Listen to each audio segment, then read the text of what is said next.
You're listening to Rebel Spirituality with me, Sam Goldfinch. Here's the truth. Wisdom doesn't follow rules. So each week we're going to explore what it means to wake up your way so you can live a more peaceful, creative and inspired life no matter your circumstances. It's time to blaze your unique path to truth. Hey Rebels. Okay, this week we're talking about corrosion.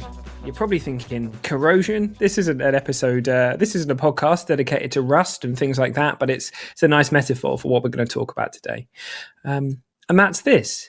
It's that often in this life we have stories or ideas or things inside of us that we're afraid to share because we're afraid of being judged, or we're not quite there with being vulnerable with that yet. And so these ideas kind of bound around in our head and they create a filter over what's going on for us. Now, a way that I've started to look at these things is as soon as we just speak an idea or one of those beliefs about ourselves, or perhaps some sticky thinking or this story that we've got that's kind of negative and icky and it doesn't make us feel good. As soon as we put that out there for air, it starts to corrode.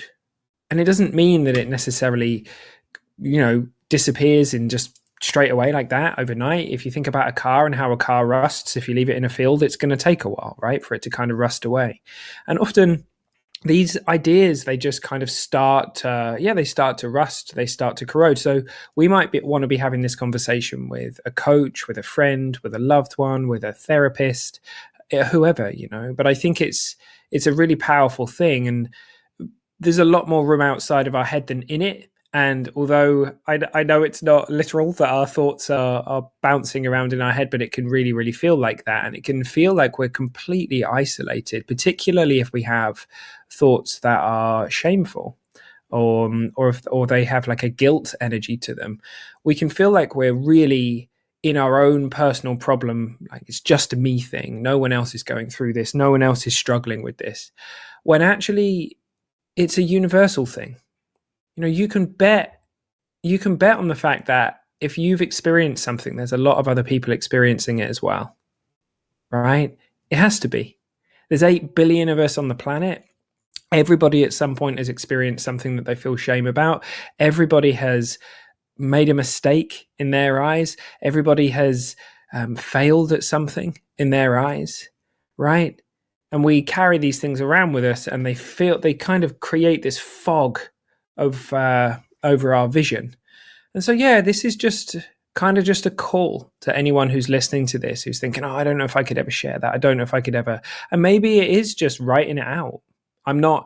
Personally, I don't have a journaling practice per se, but every now and again I feel called in coaching sessions or when I'm guiding people to kind of say, maybe this wants out. Maybe is writing a medium for you. Like, could you get some space in your head? Could you give it some airtime?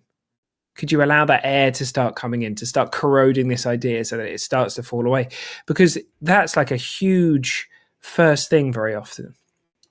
And I've seen for myself that there's so much power and strength in vulnerability when we start to share about these things. And there are things that a few years ago I didn't think I'd ever be happy to share with people. And now here I am kind of broadcasting it out there to people because I know the impact it has when we realize, wow, there are other people having that experience. Other people giving their ideas and their thoughts and their difficult stuff airtime. We read it and it inspires us. I'll never forget years and years and years ago now, probably 10 years ago when I first started my alcohol-free journey, when I stopped drinking. I remember reading a number of blogs and I was like, whoa, fuck. It's like I wrote these. These have got a direct line to my soul. Who knew there were other people that felt like me? And I was like, oh. And over time, I was able to start talking about my story, all of it, and give everything airtime.